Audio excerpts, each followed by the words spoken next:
Hello and welcome to week 1 of the Take Flight program. So we're going to start off with a mini band or resistance band. That's going to be off to the side. First things first, we're going to go ahead and have our legs hip width apart, tailbone tuck, bracing that core, shoulders back. From here, we're just going to come down and body squats. We have 20 repetitions for 4 sets. I want you to think overall goal of this is just getting the body primed, and also because this program is geared towards athleticism, we're really trying to go through those motions with a 0-0-0 tempo. So I still want you to keep form in mind, but biggest thing here is making sure that chin is tucked. We're pushing those hips back and we're exploding out of the hole. We're going as quickly as we can. We're still comfortable and we're still not compromising form, but we're as comfortable as possible and we're getting through it as quickly as possible. If you notice the shin angle, so between the knee and the ankle, should be as vertical as possible or as upright as possible. Also, something else as well. Feel free to take up to a 20-second break in between your sets. Remember, it is 4 total sets of body weight squats. Again, goal here is we're increasing our speed. We're just trying to get through it as quickly as we can without compromising form.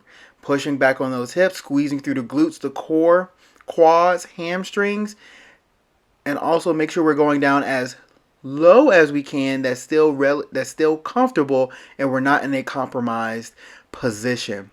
Again, total 4 sets. We have 20 reps per set, up to a 20-second pause or recovery between each set if needed.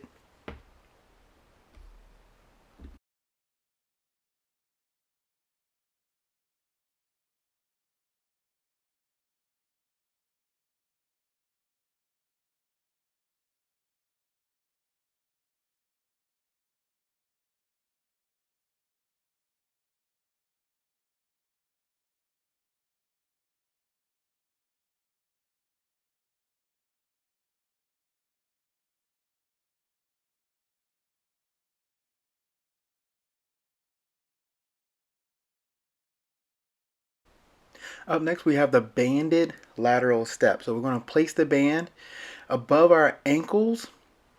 Make sure our legs starting as hip width apart. Tuck that tailbone. We're driving those knees out. I want the knees directly over our toes. Primarily knee over the big toe at least. We're coming down into a quarter squat. We're going to stay nice and low, and we're going to try not to bounce too much. We're really squeezing that outside glute, also that outside part of the leg along the IT band, and we're going to go 20 repetitions on one side. Once we hit 20 repetitions on one side, again, trying to stay nice and level. And by what I mean by saying nice and level is I want shoulders level, I want hips level, without any compromising of that. Again, 20 repetitions per side.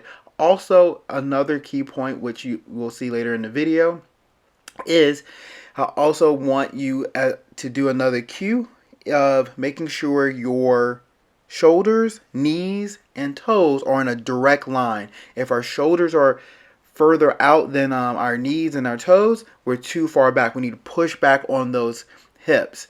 Also, you have to be the best judge caller of if we're sitting low enough. Again, this is a high repetition movement as we are going 20 repetitions per leg for 4 total sets. Feel free, this is obviously just using a mini band, but if you want to use a counterbalance to balance the body out, you could hold on to a weight if you find that helpful. Also, feel free to take up to a 20-second pause if need be between each set. If you need to take it between left and right, by all means, feel free to take up to a 20-second pause or longer if need be. Again, we don't want to compromise form, and we want to try to stay as secure and as stable as possible. Also, another key note here is we're also, again, we're working on athleticism. We want to move. We want to move that leg out as quickly as we possibly can. So we're tapping and bringing it back in. So tap and go as fast as you can, pulling that band apart, making sure we're squeezing both glutes, the core, quads, hamstrings the entire time. And we're pushing out, using that outer leg to be dynamic, pushing out, tapping that toe, and bringing it back in. Also, like I said, we're trying not to step out too far to where our knee isn't directly over our toes, or at least our big toe. Knee isn't over our big toe.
All right, here we are. Bandit RDL. Legs hip width apart. Tailbone tucked. Band is going to be right in the middle of our foot. Shoulders back and relaxed. Really important to keep those shoulders back and relaxed. We're going to take one hand. We're grabbing right in the middle, and we're going to pull up. This is a posterior chain exercise. We're really working that backside posterior chain. By posterior chain, I mean our back, spine, glutes, hamstrings, and backside of our hips. All of that is being worked as we are constantly under tension. Again, this is all about athleticism, so we're trying to go as fast as we possibly can. 0, 0, 0 tempo, so we're going as fast as we possibly can. We have 20 repetitions, and we have 4 total sets. We want to also make sure that we're as even as possible, and we don't want to create any imbalances, so we want to switch hands per set. So we have 2 sets using our right hand, 2 sets using our left hand. Again, we want to keep in mind and keeping our shoulder blades pinned against our spine, as well as keeping our chin tucked to our chest as we're going down and up. Reason why this is extremely important, as well as keeping that tailbone tucked, is because with the mini band we're creating so much tension, and and our body's under so much tension and under so much time at the same time. We don't want to get compromise form and potentially injure ourselves. But this is an extremely safe exercise, and again, we're working on athleticism, trying to get faster. If the backside gets faster, we get faster overall. So again, going through those cues, make sure we're also pushing those knees out, squeezing through those glutes and hips when we're coming up. You can, if you want, have one arm out as a counterbalance, or you can have both hands on the inside. Again, whatever works best for you. Keep in mind, 4 total sets, 2 using the right hand, 2 using the left hand, 20 repetitions per set.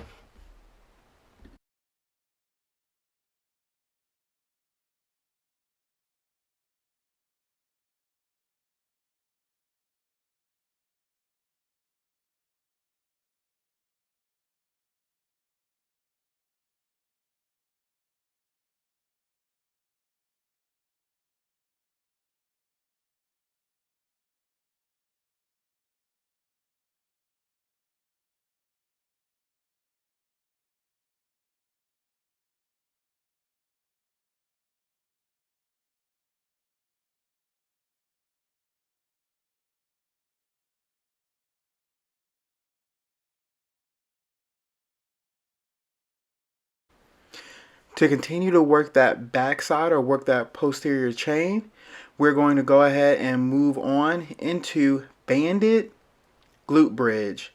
20 reps, 4 sets. With this, we're just going to have the band above our knees.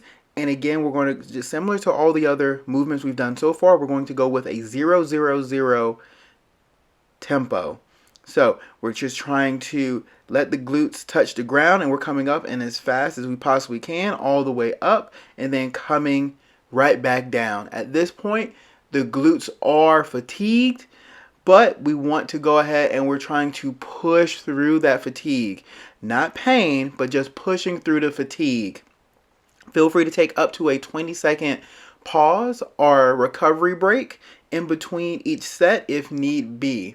We want to try to finish all 20 repetitions in one go, one continuous movement if possible. Remember to breathe. Remember, we're pushing through the glutes, but just because we're focusing on the glutes doesn't mean that our quads, our hamstrings, our core is also helping us to get up off the ground as well. Remember, we're pushing our feet into the ground to help get those glutes up as well. And of course, those shoulders are planted on the ground for stability purposes. Again, 4 total sets, 20 reps per set, trying to link it all together. Feel free to take up to a 20-second pause or recovery break in between each set if need be.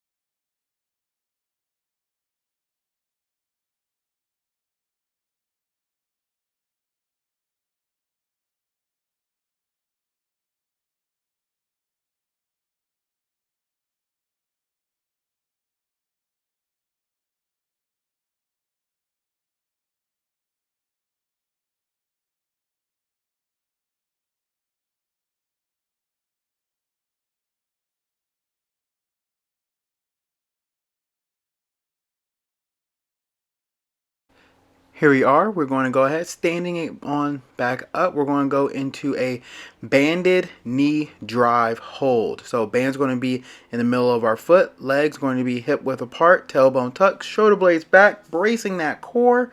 We're going to take the opposite hand of the knee we're lifting. So let's say if we start with our left knee, we're going to take that right hand. It's going to be up. And right here, what we're trying to do on this hold is we're just trying to raise that hip up to be as close to parallel as possible. Ankle is going to be at a 90-degree bend. Knee is going to be at a 90-degree bend as well. We're going to hold for 20 seconds. Point of this movement is we're trying to really strengthen and also create stability in those hip flexors. Very important, very underutilized movement when it comes to strengthening that hip flexor and strengthening our overall stride. We got to be able to lift that leg up and strike it back into the ground. At this point, we've already worked that posterior chain. We've also worked laterally to create more stability. Now it's just about working that deep hip flexors, those muscles in the front of the hips, strengthening those as well as creating stability. 20 seconds per side, 4 total sets.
Up next, we're going to go into our speed session of week 1. So here we go. We're going to go ahead up against the wall. We're going to have our shoulder blades packed against our spine, tailbone tucked. We're on the balls of our feet, and we're just going to pop that thigh up as quickly as we can, but we want to just do wall marches. We're going to hit 5 repetitions per leg for 4 total sets. Purpose of this is just to prime the body and get used to using that entire body to run, walk, or jog more efficiently. Again, 5 reps per leg, 4 total sets. After we finish this, we're going to reset our bodies and we're going to go into wall sprints. Here we're just going to be dynamic. We're trying to push that wall over. Obviously we won't, but we're trying to create as much force as we can, trying to push that wall over 10 seconds for 4 total sets. So 40 seconds overall. Make sure we take breaks in between each 10-second interval. Up next, we're going to go into 3 phases. We're going to go into a wall leg cycling drill. So what we're doing here is we're going into 3 phases. A strike phase, recover phase, and drive phase. So we're just trying to cycle that leg as efficiently as possible. Again, working on our overall mechanics of running, walking, and jogging. If you notice, I'm just scraping the ground and popping that thigh up as quickly and as fast as possible. I'm eliminating as much back momentum as possible.